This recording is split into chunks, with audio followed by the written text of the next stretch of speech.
The RacinBoys and Track Talk, brought to you by McCarthy Chevrolet in Olathe, with a $10,000 low price guarantee. You're listening to Track Talk with the RacinBoys, brought to you by McCarthy Chevrolet in Olathe, or visit them online at McCarthyChevyKC.com. Welcome back. It's Track Talk on Sports Radio 810 WHB, and as you heard, brought to you by McCarthy Chevrolet. Check them out at McCarthyChevyKC.com. Joining us now on the show is a friend of the RacinBoys, and anytime he gets a win in the Nationwide Series, we're going to have him on because, well, we just like having Trent Owens on with us. Trent, how you doing, my friend? Congratulations. Good. Thank you. Yeah, it was pretty exciting. Man, oh, man, oh, man. Who saw that one coming? You know, last lap, last corner, coming off of turn 4, big pile up. You guys are riding along there and with a rookie driver, basically, not a rookie driver, but at Daytona, never being on a super speedway, running along about 11th and ends up winning that deal. How off guard did that catch you, Trent? Yeah, I mean, we had that late caution, and we're trying to make our deals with who's our drafting partner, who's going to, because the two-car tandem was still kind of working, in the Nationwide deal. So no one really wanted to help us. So we started back when it went green and just hoping to really make it back around. And, 10th, 11th, 9th, we were running anywhere in there, and that was going to be a good day for us. And, our expectations was around there, and next thing you know, they all have trouble in front of us, and somehow James made it through. So it was a pretty good switch of emotions. What do you tell James right there on that last restart? Do you tell him, hey, listen, there's still a chance we can get some positions here. I got a feeling that they're going to pile them up here. Did you forewarn him a little bit about that could happen? Well, like I said, we were trying to, do our best to look at the cars around us and try to make, get us a partner. And we basically made him aware that, no one was willing to really help us. So, he was just going to have to do the best he could to hang on to that lead pack and, and just if anything did happen, be there, but watch out for the big one. And that's all we really told him was just, just be aware. Things are going to get kind of crazy. No one really wants to help us. If you can just hang on to that lead pack best you can, we'll just do, get the best finish we can. Trent, I'm a little surprised that people didn't want to work with him after the success that James had in the Truck Series. You know what I mean? And then nobody wanting to dance with him or work with him out there. I'm a little surprised by that. Well, I think when it come down to it, the majority of the guys were, the Cup drivers, and they obviously feel more comfortable with each other. And through all the other accidents during the race, we had several, like Joe Nemechek worked really good with us.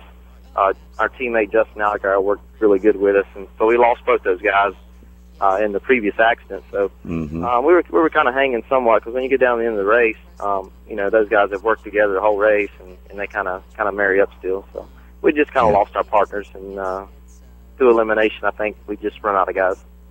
I got you. Kirk? Trent, congratulations on the win. Trent Owens, crew chief for James Buescher's winning ride down at Daytona last weekend. What are the differences in the setup of the Nationwide cars as opposed to the Cup cars and the package that was used down at Daytona?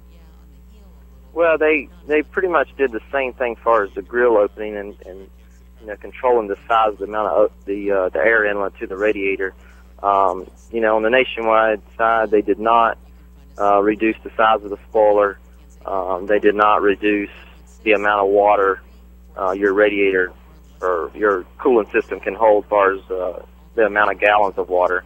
So therefore, we were able to push in a two-car tandem, for a few laps. It wasn't like in the past where we could run, together for like 10 laps and get away from the pack. I mean, it did change the race format to the point where we had pack racing. When the two cars would get together, they could not break away from the pack. But there was still a little more room than the Cup cars to do the two-car stuff. Trent, I got to ask you, what's going on there? I haven't really had a chance to talk to you much here lately. The 32 car, we're familiar with you being with forever. Mm-hmm. The Dollar General car, and the rotating drivers that have went through there. And by the way, you've won just about with every one of them. Why the change to the 30 car? Well, we pretty much eliminated 32, team car from a race number. We took the group of guys we had on the 32 and moved those guys to the number 30.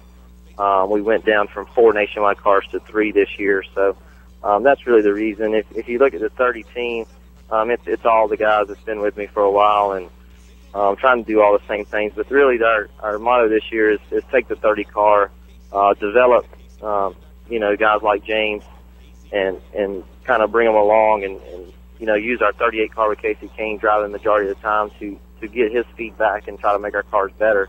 But our focus is really just winning races and doing the best we can. We're not running for driver's points or owner points or anything like that. Does that disappoint you that you're not chasing the points?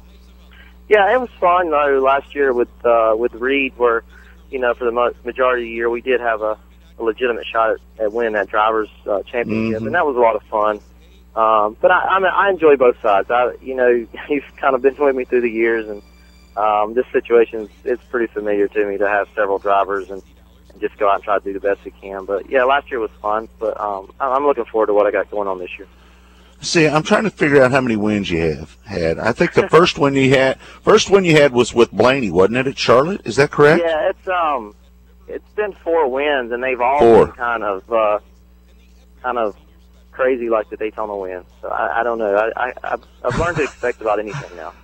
Yeah.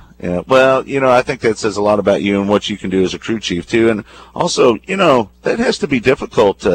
Every driver has a different feel for the car, so you have to adapt to each driver as well as as when it comes to preparing the car for these guys. I mean, the setup's quite a bit different when you go from driver to driver, or it's pretty standard, and you put your setup on it, and driver A or driver B gets in your car and drives it. How's that work? Yeah, I mean, from driver to driver, sometimes it does vary quite a bit. Every now and then you'll get a couple drivers who like similar things, but the best thing for our race team is for all 3 of us to kind of start with the same foundation on a race weekend, and then learn the trends throughout practice, and then moving forward as you do more races with a certain driver, you'll learn a couple different settings that may fit him. But all in all, you do have to tweak the car to the drivers, even down to the brake package, like here in Phoenix, that, a couple of our drivers just like a different, one likes a real stiff brake pedal, one likes a soft brake pedal, so the whole braking package would be different between the drivers. So, yeah, it becomes difficult sometimes. How's the transition been from Todd Braun to Turner? And it seems like Turner's doing it right, and Todd, we know that he always put the biggest effort towards his teams, but it seems that like there's something a little bit different about the organization now that Turner's in there. Can you explain that, maybe?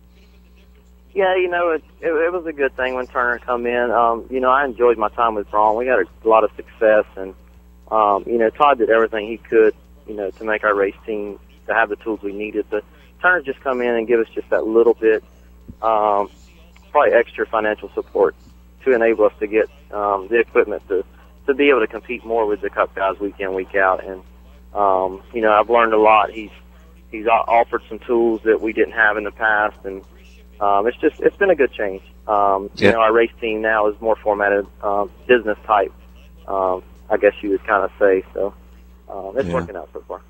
All right, so you're in Phoenix this weekend, and I know you're there now. You're probably just getting ready to walk into the garage as we speak.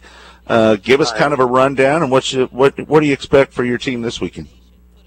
Well, unfortunately, in the first practice there, we got a little bit out of the cruise and had to go to a backup car. So we've had our work cut out yesterday.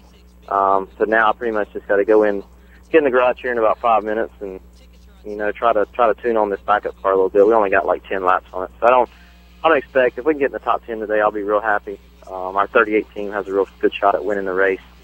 So, we'll see if Turner can get 2 weeks in a row as an organization. Kirk. Hey, Trent, there's been a lot, of course, everybody's talking about the penalty that was handed down to Chad Knaus and the Team 48 car, $100,000 penalty, 6-week suspension for Chad Knaus. It's under appeal right now.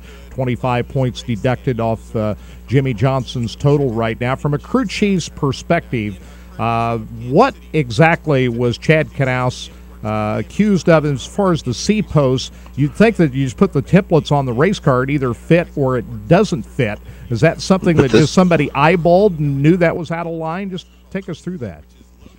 I really don't honestly know the details of what happened. The the seatpost area on those speedways is an area that you need to really concentrate on and to get the aerodynamic drag out of the car. You know, I imagine it was off in someone's eyes. You know, I think the point still probably hit them the hardest. It's just a tough spot for me to really speak on it because I don't know the details in and out. But obviously, the seatpost didn't conform, you know, to what NASCAR liked to either see or measure with their templates. So that's the decision they made. Are you okay with the policy of NASCAR? You know, a lot of racetracks and series, you know, if it's not right, just take it back and fix it and come back when it is legal. But NASCAR's taken the approach that even if you try to do something out of the ordinary, they're going to slap you down. Are you okay with that? I don't know. You know, I like to be able to present my car one time and let them allow me to fix it one time. Yeah. You know, I think that should be standard policy. You know, there's so much pressure on us crew chiefs to do well. You know, we have to press that envelope of trying to get all we can. And the other side of that is, you know, we don't have, these days there's so many people that work for us, and there's so many departments within our organization. Not always are we the ones that make the decisions in some of the stuff that gets built as well. So it's a tough spot for a crew chief to be in because you do carry the responsibility of pretty much everything when you get to the racetrack. But I would I think you present the car one time, and if it's wrong, I think they should allow you one opportunity to get it right. Trent, in 2003, if that would have been the case, if they would have treated us like Jimmy Johnson this week, we wouldn't have started one race. No. Between the deck lid and the deck lid and the quarter panels. yeah, we would have definitely been in trouble. I'll never forget you rolling in there, looking at those quarter panels on that car, going, "What is this? A dually? What do you got here, bud?" What do you got it? Yeah, is this a street stock? What do you got here? What's going on? Man, it's been a great time watching you come up, Trent. You know, most people know, listen to this show, our relationship, man. I'm so proud of it, and the way you do it with so many different drivers. I always tell you this on the air, and that's why I like having you on after every one of these wins, man, because it's special when I see that. And hopefully someday we're going to see you up in the Cup ranks, and I'm sure that day is coming. Do you think Turner make a Cup team someday? You think you guys will have one? You know, I don't know. We're gonna do the Cup race in July with Bill Elliott, with Walmart as a sponsor, and I'm supposed to crew chief that gig. So hopefully, you know, we can have some success in that race, and maybe in the future he may do a full-time deal. But as of right now, our focus is on Nationwide and Camping World Truck. Yeah, I think that's what I like about Turner more than anything. He's kind of scaled back, but he's doing things, you know, in a more effective way by doing that, you know, going back to 3 teams instead of 4. Man, I hated to see Leffler leave, though. I mean, that's a guy that it really was kind of the base of the organization when Todd was there, you know, and to see him leave and have to run a truck to boot. But, you know, he's going to be okay, but still, you hate seeing a guy like that leave your organization. No, I mean, especially for me being there with him for that long, it was not sad to see. But he did get a good opportunity with Kyle Busch, so I'm definitely in the back pulling for him. Yeah. All right, Trent. Well, go get him this weekend, bud, and I'll be in touch. Let's see what you can do with this young guy. Now, hey, are you working on some sponsors? You think you'll be able to? I know it's a limited. Is it 14 races right now with James? Is that what it's? If I'm correct? Yeah, James is our primary driver, and he's slated to do about 14, 15 events. We got a couple other packages that's supposed to come together that, you know, we're trying to make a full season out of the 30 car.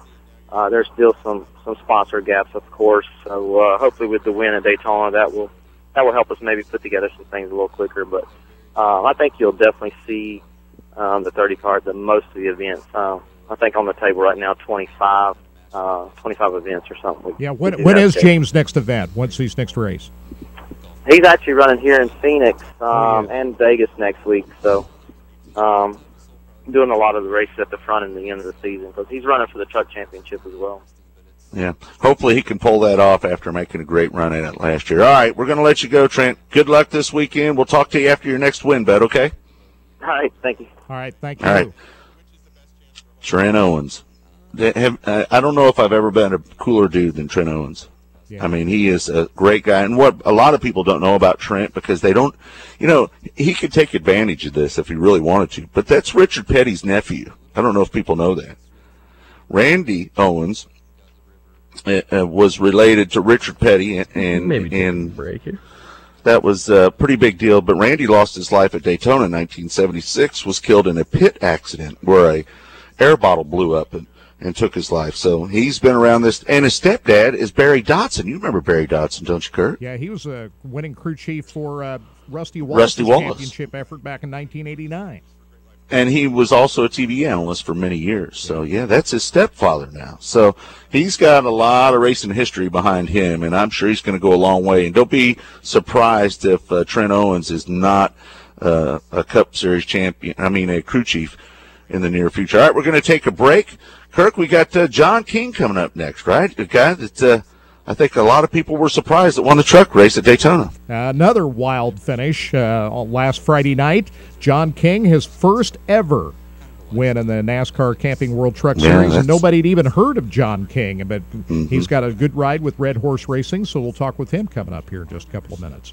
All right, more of McCarthy Chevrolet's Track Talk on Sports Radio 810 when we come back. Track Talk.